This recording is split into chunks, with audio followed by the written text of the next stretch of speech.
Hey guys, Cameron here. I found something really interesting this morning when I woke up, and the thing that's interesting is the big secret to power in 3D space-time. Okay, so really why I'm making this video is because I am hoping that Mitt Romney is a liar, because if he's not a liar, then we're in some really big trouble.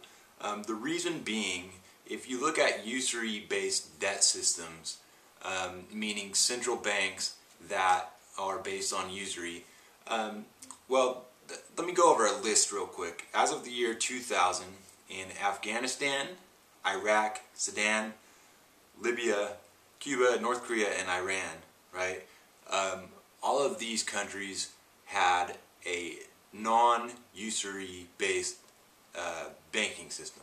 Okay? Now if we go through the list real quick, Afghanistan, destroyed by war, now has a central usury based banking system as the year 2000.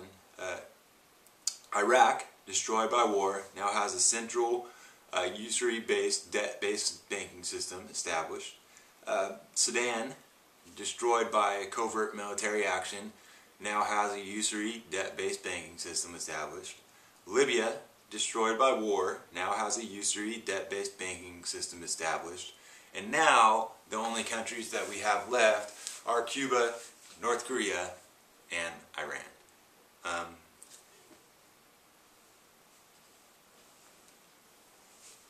Sorry, I thought I saw someone outside.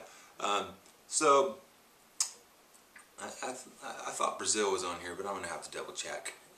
Maybe they still have a usury-based debt system.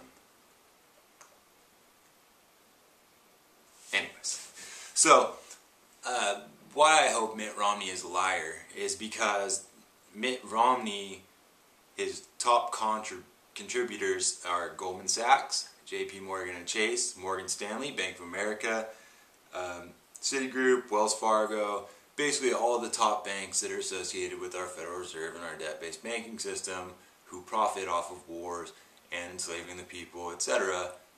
So if he's not a liar, well then we're going to World War III. But if he is a liar, which would be a good thing for all of us, because basically to get these kinds of contributions, he would have to be telling these banks, hey, I'm going to let you continue to loan out money. I'm going to let you continue to bail out these overseas banks. I'm going to let you continue to, print up money and give it to your buddies, anything like that. But if he were a liar, which I'm hoping for, otherwise we're all doomed, then he's basically telling all these banks all these things, and then he would call for an audit of the Federal Reserve. But we don't know if he's going to do that or not. Anyways, I just thought it was really interesting. All his top contributors are banks, and what are we fighting against right now? The banking system. It's really easy to see. Like I said, why did we actually go into Afghanistan, Iraq? Well, we went in there to take over their monetary policy and give it to a privatized central bank just like ours. And if you really want to know, something that's really interesting is these are Islamic countries, and in Islamic countries, well, a lot of Muslims memorize the entire Quran, right? And so that in itself is something that's interesting, but it warns against usury several times in the Quran. So they have this memorized, and it's something that is really embedded deeply in their culture.